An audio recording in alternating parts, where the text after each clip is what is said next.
Paz, Senhor, irmãos.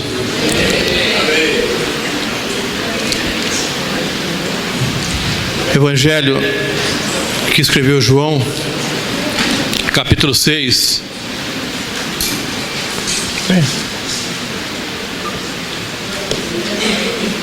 A partir do versículo 1.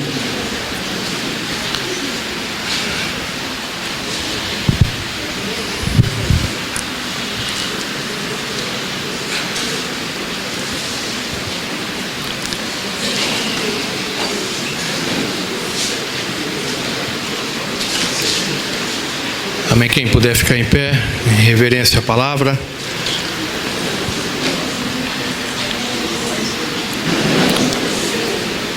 Algum tempo depois, Jesus partiu para outra margem do mar da Galileia, ou seja, do mar de Tiberíades, e grande multidão continuava a segui-lo, porque viram os sinais milagrosos que ele tinha realizado nos doentes. Então Jesus subiu ao monte e sentou-se com seus discípulos. Estava próxima a festa judaica da Páscoa.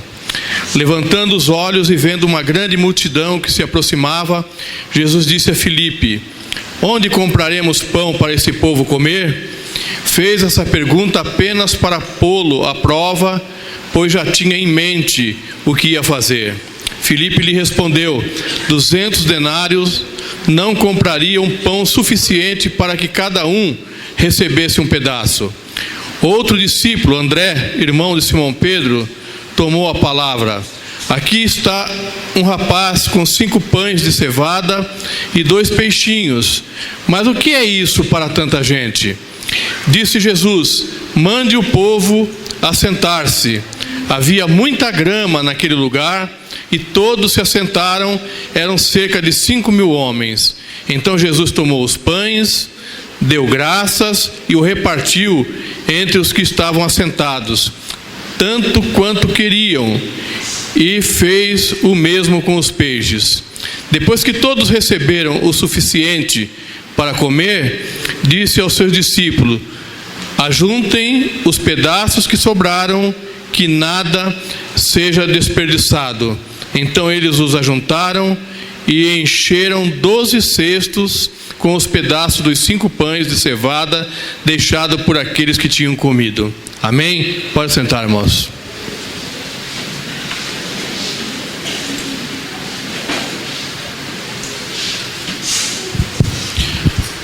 Esse episódio bastante conhecido da multiplicação, a primeira multiplicação dos pães, ele é registrado pelos 4 evangelistas. Mateus, Marcos e Lucas trazem numa ótica diferente da de João, mas não altera em nada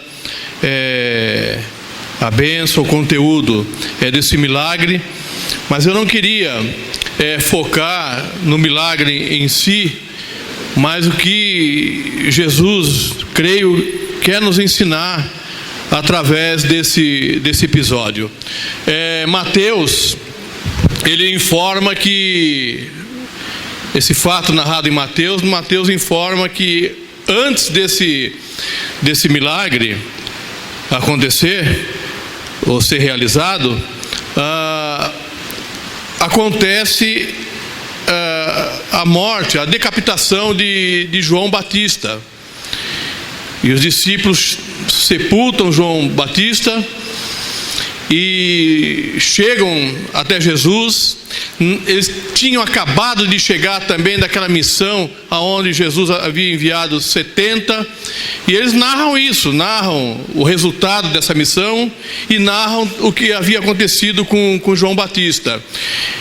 E Mateus narra ali que, ao ouvir esse relato, Jesus se afasta, vai para o monte, talvez como homem contristado. João Batista, primo, enfim, por tudo que representa essa relação de João Batista com Jesus e a maneira como ele é morto.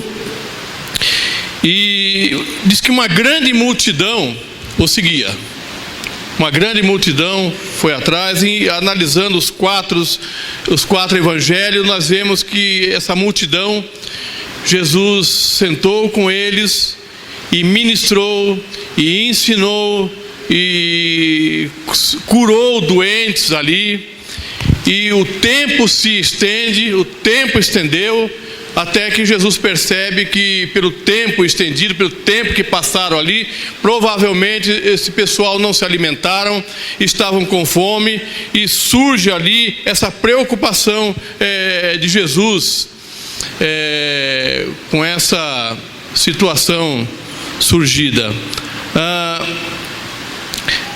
Primeiramente eu queria falar sobre a multidão, que aqui no Evangelho de João, no versículo 2, diz que a grande multidão continuava a segui-lo, porque viram os sinais milagrosos que ele tinha realizado nos doentes. Então, no meio dessa multidão, eu coloquei aqui alguns perfis de pessoas que estavam nessa multidão. Um tipo de pessoas, havia ali fariseus.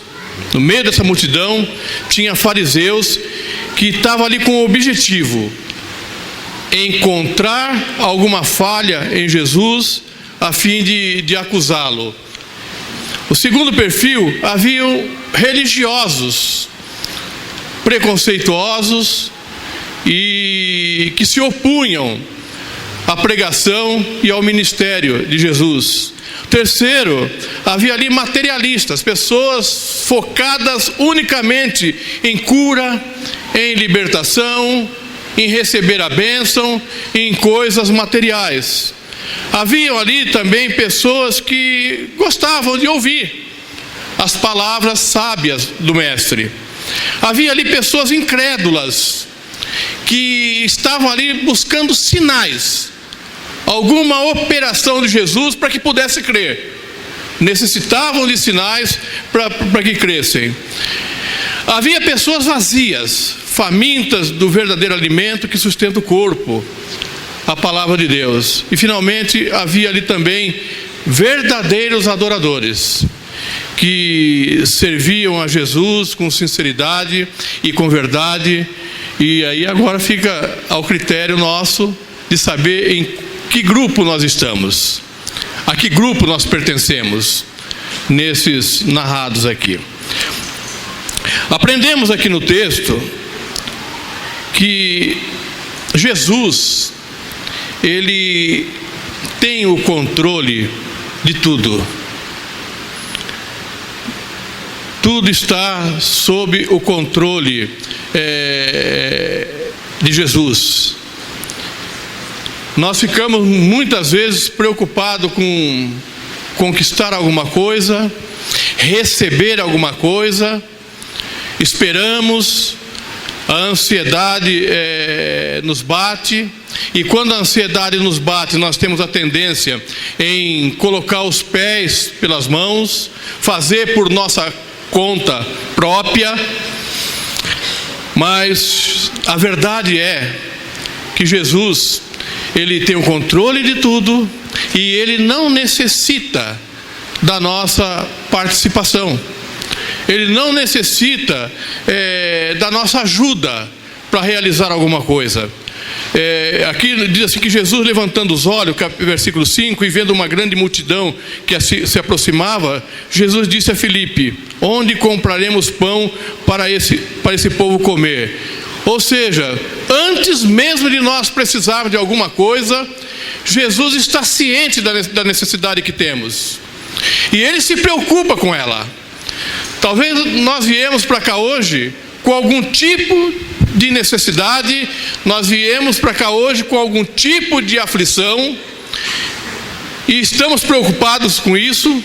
Às vezes ficamos aqui no culto preocupados com isso, voltamos para casa preocupados com isso. Mas eu queria dizer uma coisa: o objeto da nossa preocupação, o motivo da nossa ansiedade, Jesus conhece cada detalhe. Jesus sabe as nossas aflições e o que aflige, e muito mais, Ele sabe como resolver. no versículo 6 diz assim: fez essa pergunta, ele fez essa pergunta para Filipe, fez essa pergunta apenas para pô-lo à prova, pois já tinha em mente o que ia fazer. Jesus olha uma multidão, ele sabia que ali não tinha alimento suficiente para alimentar essa multidão, mas o texto aqui, João aqui afirma que Jesus já sabia o que ele ia realizar. Mas ele desafia Filipe. Ele faz um desafio a Filipe, e eu creio que aqui foi um aprendizado tremendo na vida de Filipe. E muitas vezes o Senhor faz esse desafio para nós também, embora ele já saiba o que ele vai fazer, embora ele já saiba o que vai realizar nas nossas vidas. Então ele tem o controle de tudo, ele preocupa-se com a nossa necessidade, ele nos desafia, ele prova os nossos corações. Então, fala da multidão, fala aqui de Jesus, o personagem central desse episódio. Ele fala aqui de Filipe e André. Filipe e André, se a gente for ver a vida desses dois, tem pouco protagonismo na trajetória de Jesus. Pouco se ouve falar de Filipe e André. Ele veio falar de Filipe quando ele pede para Jesus mostrar o Pai. Nós ouvimos falar de Filipe, aí quando junto com André, eles encaminham os gregos que queriam conhecer a Jesus aqui mesmo em João, e levam eles até Jesus. Um fato importante na vida de Filipe, ele apresenta Natanael a Jesus. Mas Filipe, tanto Filipe quanto André, antes desse milagre aqui, eles já tinham presenciado de outros milagres feitos por Jesus. No entanto, aqui ele faz um questionamento: 200 denários não comprariam pão suficiente para que cada um recebesse um pedaço, e ele está diante de Jesus, que havia já realizado milagres. Ele presenciou milagres. Mas aqui ele faz questionamento. Amados, por isso, a nossa vida, ela não deve ser pautada por milagres. Porque nós recebemos milagres, o Senhor opera em nossas vidas, mas quando a dificuldade surge, quando as situações difíceis surgem, nós temos a tendência ao questionar, nós temos a tendência a duvidar, porque muitas vezes a nossa confiança no Senhor, ela é muito menor do que a nossa ansiedade. E a ansiedade muitas vezes anula a nossa fé. A ansiedade gera em nossos corações dúvidas, porque nós oramos, nós pedimos ao Senhor, e muitas vezes quando a resposta não vem no momento, nós começamos a duvidar, a descrer que o Senhor nos ouve, que o Senhor nos ama e que Ele quer resolver a nossa situação. Eu volto ao versículo 6. Ele fez uma pergunta a Filipe para pô-lo à prova, porque Jesus já sabia o que ele vai fazer. Não importa, amado, a necessidade que você vive, não importa, querido, a dificuldade que você está passando, a luta que você está vivendo. Aparentemente Jesus está alheio a tudo isso. Ele não está. Ele tem o controle das nossas vidas. Ele sabe o que vai fazer, e no momento certo Ele vai fazer, por mais difícil que seja a situação, por mais difícil que seja o momento que a gente esteja passando. Filipe, ele traz esse questionamento, ele traz essa dúvida ali. E aí o 8 diz que outro discípulo, André, também sem muito protagonismo. E André também tinha uma coisa muito interessante. Pedro foi uma pessoa de destaque na igreja. Um dos pais da igreja é conhecido assim. E André, ele foi o responsável de levar Simão Pedro, que é seu irmão, e apresentá-lo a Jesus. Ele apresenta Simão a Jesus. E aqui, também lá aos gregos, André também estava junto com Filipe, e leva os gregos que queriam conhecer Jesus, levam até a ele. E aqui André, eu acho que o André tinha o dom, acho que o André tinha o chamado de apresentar pessoas a Jesus no momento certo, na hora certa, com a motivação certa. Ele aqui, André, ele encontra numa multidão de 5 mil homens, fora mulheres e crianças, calcula-se que pelo menos 15 mil pessoas estavam ali naquele momento ali. Aproximadamente isso, um pouco mais, um pouco menos. André consegue encontrar um menino no meio dessa multidão, com 5 pães e com 2 peixinhos. E André, ele teve a ousadia de trazer esse menino até Jesus, porque talvez fosse um de nós, ignoraria. O que ele fala aqui? Ele fala, aqui está um rapaz com 5 pães de cevadas e 2 peixinhos, mas o que é isso para tanta gente? Embora ele fala isso, mas ele levou o menino até Jesus. Vamos lá que o milagre aconteça. Leva esse menino até Jesus, porque, repito, talvez um de nós não daria importância. Acho que a gente falaria a mesma coisa. Eu não vou levar, eu não vou apresentar a Jesus 5 pães e 2 peixes, já que 200 denários aqui não daria. O que vai ser isso? É a frase de André, mas o fato que ele leva até Jesus. Acho que André tinha essa característica de levar as pessoas até Jesus. E amado, isso é muito importante. Isso é algo tremendo que cada um de nós deveríamos ter. Esse dom, esse chamado de pegar as pessoas e encaminhá-la até Jesus. Amém? E agora eu queria falar desse menino. Quem é esse menino? Qual o nome dele? Filho de quem? Quem o levou? A idade dele? Nada disso está descrito aqui. Anônimo. Ninguém sabe quem é esse menino. O que se sabe, o que se imagina é o que ele estava fazendo ali. Um menino no meio de uma multidão de aproximadamente 15 mil pessoas ouvindo a Jesus. Um menino no meio daquela multidão, porque a palavra de Deus não diz isso. Mas eu acredito que no meio dessa multidão não tinha só esse menino com pão e esse menino com peixe. Acho que tinha mais alguém ali, com um pãozinho de mortadela, né, escondeu na bolsa, com a mandioca cozida. Mas quando ele ouviu aquele burburinho de Jesus preocupado em alimentar aquela multidão, não, eu vou guardar o meu. Vai sobrar para mim aqui, o meu não. É um a menos para Jesus se preocupar. Eu me preocupo comigo e ele se preocupa com 14.999, não sei com essa conta aqui. Eu vou comer o meu. Mas esse menino não. Ele entrega o que ele tinha.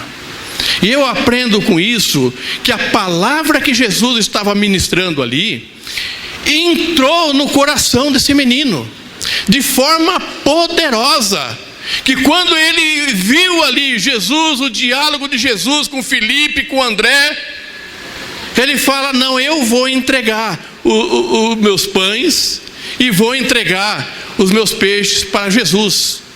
Entrega para ele. Eu vou fazer essa entrega. Então a primeira coisa que eu vejo desse menino que impressiona, um menino que aqui não fala, será que a mãe dele estava com ele? Será que o pai dele estava com ele? Não sabemos. Mas um menino que chega ali, não sabemos o quanto tempo passou, mas certamente foi um tempo muito grande, ao ponto, um dos evangelistas diz que eles já estavam cansados, E Jesus fala que desse de comer para que não se desfalecessem. Então um tempo grande foi passado ali, e esse menino ali aprendendo de Jesus, ouvindo de Jesus. Então impressiona o interesse desse menino em ouvir Jesus. Esse menino foi ativo no milagre acontecido. Ele tinha em suas mãos a matéria-prima para que o milagre acontecesse, a sua disposição, a sua entrega e o alimento que ele abre mão e entrega. O menino 100% desprendido das coisas. Ele se desprende daquilo que era importante para ele. Naquele momento, talvez ele estivesse com fome, sim, também. A coisa mais importante era pegar aquele peixe assado, provavelmente assado, colocar naqueles pães. E menino come muito? Eu também, acho que eu sou menino. E menino come muito? Comeria certamente 5 pães e os 2 peixes. Mas ele é desprendido. E no meio de uma multidão, um menino faz toda a diferença. Guarde isso, no meio de uma multidão, um menino faz toda a diferença. Aqui o Meia vez me imita, eu vou imitar ele agora, tá? Vocês estão entendendo? Vocês estão entendendo? Amém? Glória a Deus. Eu queria, amados, diante disso, trazer algumas aplicações para a nossa vida. Primeira,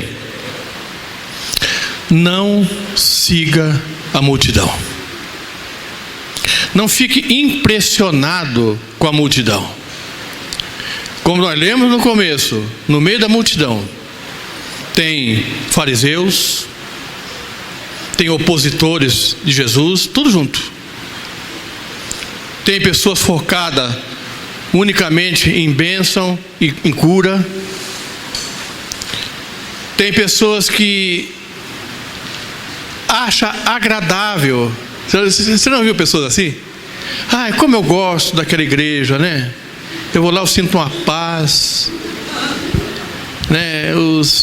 Aqueles louvores, né? Eu me sinto leve. Mas vai embora e a vida não muda. Ele se acostumou a ouvir a palavra, a participar dos louvores. E o tema do nosso jejum aqui é mudanças. Amém? Colocando aqui uma pitada aqui para lembrar do jejum. Gostei do texto lá, pastor Marcelo. Provérbios 4:18. É o meu versículo preferido. Leia depois lá. Quem não viu isso? Ah, como eu gosto dos louvores. Rapaz, eu gosto tanto de ir na casa daquele irmão, que sempre tem uma palavra certa, uma palavra calma, uma palavra abençoada. Mas depois ele vai embora e não muda. As coisas continuam assim. Na multidão tem pessoas assim. Até gosta dos cânticos, até gosta de ouvir a palavra, até gosta de estar no meio dos crentes, mas não é para mim. No meio da multidão há verdadeiros adoradores que adoram o Senhor em espírito e em verdade. Sejamos nós esse grupo de pessoas, que seja nós esse perfil de pessoas. Amém?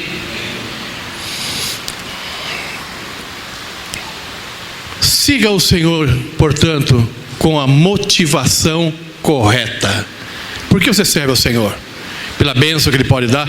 Aqui Jesus, os próprios discípulos que participaram desse milagre, acho que no capítulo 12, me parece, Jesus fala para eles não tomarem cuidado com o fermento dos fariseus. Eles já entenderam que estava faltando pão, e que Jesus queria comer, e que não ia ter pão para eles comer também, e já ficaram preocupados, não entenderam nada que Jesus falou, e Jesus falou: vocês não lembram do milagre? Vocês estão preocupados com pão, vocês estão preocupados com o estômago, eu estou falando de outra coisa. Mas vocês estão preocupados agora porque não tem pão aqui. Lembra do milagre que eu fiz. 2 vezes Jesus cita os 2 milagres da multiplicação, e os discípulos haviam esquecido. Sabe por quê, amado? Muitas vezes nós esquecemos porque nós não estamos com a motivação correta quando seguimos ao Senhor. Nós precisamos ter a nossa motivação. Ele é abençoador, Ele tem o controle de todas as coisas, Ele nos abençoa, Ele cura, Ele liberta, Ele nos abençoa, Ele multiplica na nossa vida. Mas o mais importante não é a bênção, o mais importante é o abençoador. E muitas vezes nós queremos a bênção, nós queremos a cura, nós queremos o milagre, mas não queremos Jesus, que é quem promove todas essas coisas. Siga o Senhor com a motivação correta. Creia que o Senhor tem absoluto controle das nossas vidas. Não importa o que nós estejamos passando, a necessidade que temos no momento, a dificuldade que nós estamos vivendo, o Senhor está ciente, o Senhor tem conhecimento, Ele tem o controle, Ele tem a capacidade de fazer aquilo que nós não conseguimos fazer. Filipe não sabia o que fazer, André não sabia o que fazer, mas a palavra de Deus diz que Jesus já tinha em mente o que Ele ia fazer. Não foi o pão, não foi o menino, eles foram instrumentos. Não foi André, não foi Felipe, é Jesus. Amém? É Jesus que realiza, é Jesus quem opera. E verifique, amado, qual nível de entrega, qual é a nossa entrega, como tem sido a nossa entrega diante do Senhor. Às vezes nós ouvimos, amado, que irmãos, nós muitas vezes saímos aqui aos domingos, ou vamos na célula e chegamos em casa, às vezes até mais triste do que quando fomos.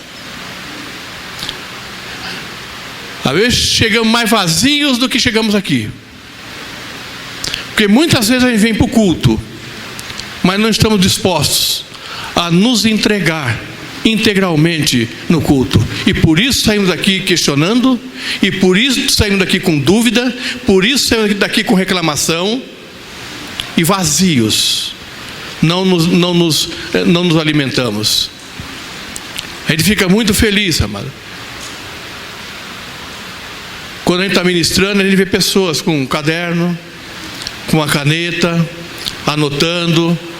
Se não anota, mas depois se preocupa, esse link é passado, ele se dedica no que é ministrado, compartilha lá na célula, mas muitas vezes nos aborrece, a gente se entristece quando a gente está ministrando, ou tem alguém ministrando aqui, aí tem pessoas que estão contando os giros do ventilador, quantos giros por hora que ele dá, por minuto. Ele está rindo, conversando do lado. Esses dias eu não vi no culto.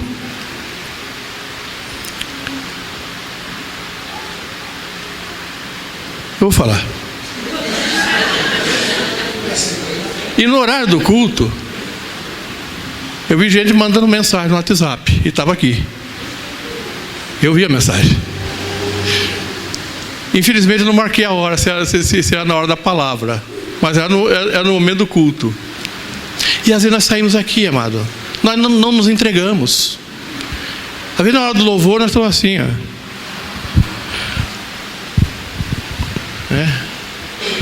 olhando para as nuvens. Qual é o teu nível de entrega, amado? O que nós temos entregado ao Senhor?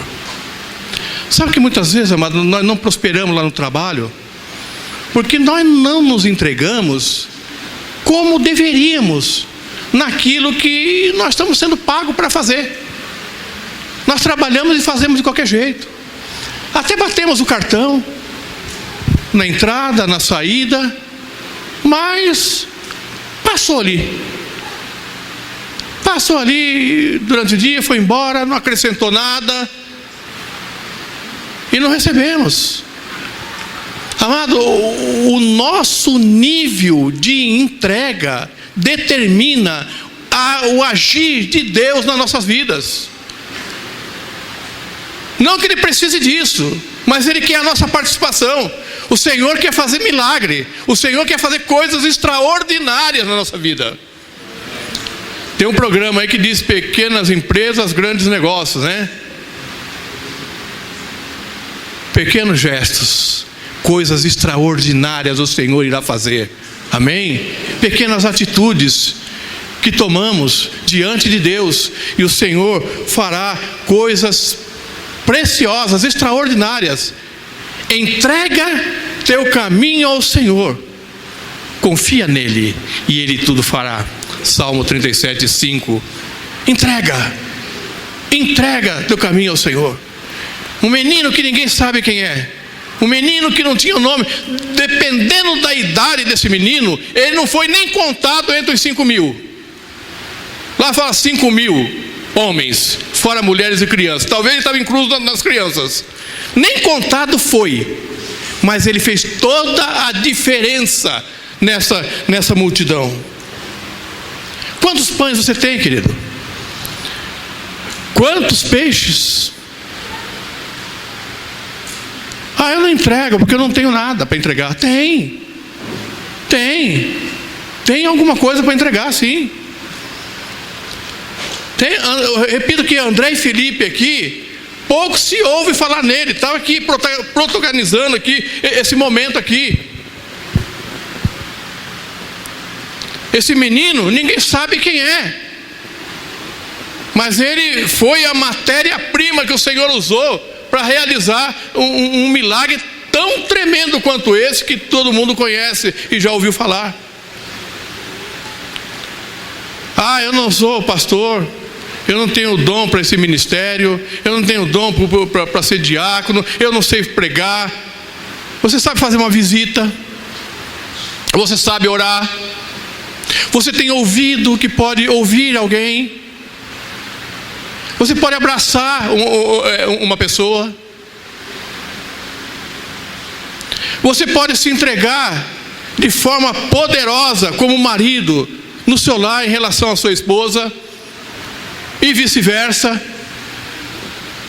Uma dedicação, entrega total em dedicação aos filhos, ensinando, conduzindo, orientando. Há muitas coisas, amado, que nós podemos entregar. Cada um de nós tem uma quantidade de peixe e de pão nas mãos, que não devem ser retidos, que precisa ser entregue. E Jesus pega esses peixes, pega esses pães e alimenta aquela multidão de pessoas. Ou seja, amado, aquilo que você tem na tua mão não é para você. Aquilo que Deus me deu não é para mim, é para abençoar pessoas. O fruto do Espírito é para mim, é para trabalhar na minha vida, abençoar as pessoas também. Mas o dom que Deus nos dá não é para nós. A Bíblia diz que Deus dá dom e capacita para a edificação do corpo. Os dons que recebemos são para os outros. E sabe quando nós somos abençoados por esses dons? Porque somos abençoados também quando eles estão sendo aproveitados, quando eles estão sendo distribuídos.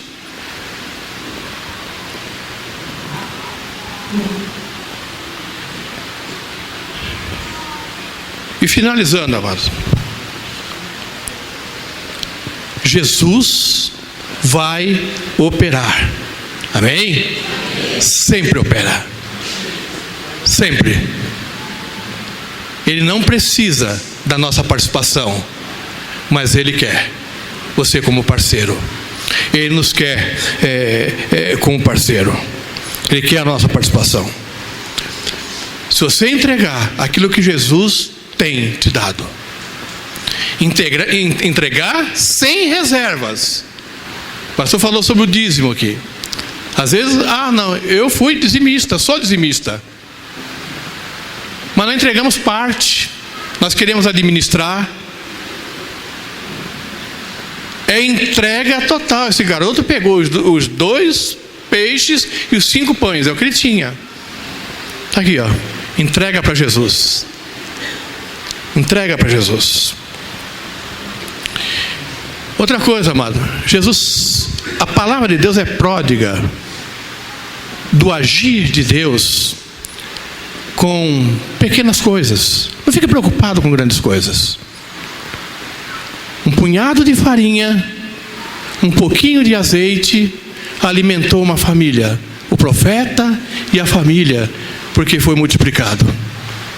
Depois, um pouquinho de azeite, encheu um monte de botijas, que abençoou aquela família, e ainda foi vendido para suprimento depois. Por muitos dias, a palavra de Deus diz. Algumas pedrinhas pegou ali na beira do chão ali, derrubou um gigante Golias. E aqui um menino que ninguém sabe o nome, ninguém sabe quem é, foi peça importante num fato tão conhecido e poderoso como esse da multiplicação dos pães. A Bíblia fala de uma menina que era escrava de um general. E esse general era leproso. E ela apresenta esse homem ao profeta. Ela foi usada lá como escrava desconhecida, não sabemos o nome também. Também não sabemos quem é, anônima. Mas o que ela realizou, a atitude de entrega dela, está narrado na palavra de Deus até hoje. Nós temos conhecimento hoje. Amém? Então qual é? Coloque nas mãos do Senhor seu tempo. Entrega ao Senhor o teu tempo. Entrega para Ele. Entrega na mão do Senhor o teu temperamento. Eu não posso fazer porque eu sou assim, eu sou assado. Entrega na mão do Senhor. O Senhor vai fazer coisas extraordinárias na tua vida. Entrega na mão do Senhor as suas finanças. Mas eu ganho tão pouquinho. O meu salário é pequeno. Eu vi o pastor falando lá da necessidade da igreja. Glória a Deus, eu apoio, estou com ele, mas meu salário é pequeno. Entrega teu pequeno salário nas mãos do Senhor, que Deus vai fazer coisas extraordinárias na tua vida financeiramente. Creia nisso, amado. Creia nisso. Vai fazer em você e vai fazer através de você. Quando nós colocamos nas mãos do Senhor, amado, Ele multiplica. Quando nós colocamos nas mãos do Senhor o nosso dom, aquilo que temos, aquilo que Ele nos deu, entregamos sem reserva na mão do Senhor, Ele multiplica de forma poderosa. E quando Ele multiplica, eu aprendo aqui também. Aqui diz que Jesus fala assim: junte tudo para que não seja desperdiçado, para que não haja desperdício. E os discípulos juntaram e colheram 12 cestos. A Bíblia diz que colheram 12 cestos de pães. Os peixes, acho que foram multiplicados na medida exata, até porque talvez os peixes se estragariam. Mas os pães foram juntados 12 cestos. Não sabemos o que aconteceu com eles depois. O menino podia reivindicar: eu vou levar para mim porque a matéria-prima foi minha. Eu vou levar esses pães. Mas não acredito que tenha acontecido assim. O que eu quero dizer, amada? Entrega, coloca na mão de Deus, e Deus vai multiplicar, mas não desperdice. Desperdício, amado, é não aproveitamento. Desperdício é subutilização. Nós colocamos diante de Deus, Deus aumenta a nossa sementeira e nós aproveitamos mal. Então não pode haver desperdício. Não desperdice o teu chamado, não desperdice o teu dom, não desperdice aquilo que o Senhor te deu. Entregue na mão dele e ele fará coisas extraordinárias em nossas vidas, em nome de Jesus. Há um legado nessa igreja, há um legado na sua vida, há uma promessa para essa igreja, há uma promessa na sua vida, e serão realizadas. O Senhor Jesus já sabe o que Ele vai fazer. Nós precisamos entregar os 2 peixes e os 5 pães, para que Ele multiplique e faça algo poderoso na tua vida, na tua casa e na nossa igreja, para a glória dEle, em nome de Jesus. Amém?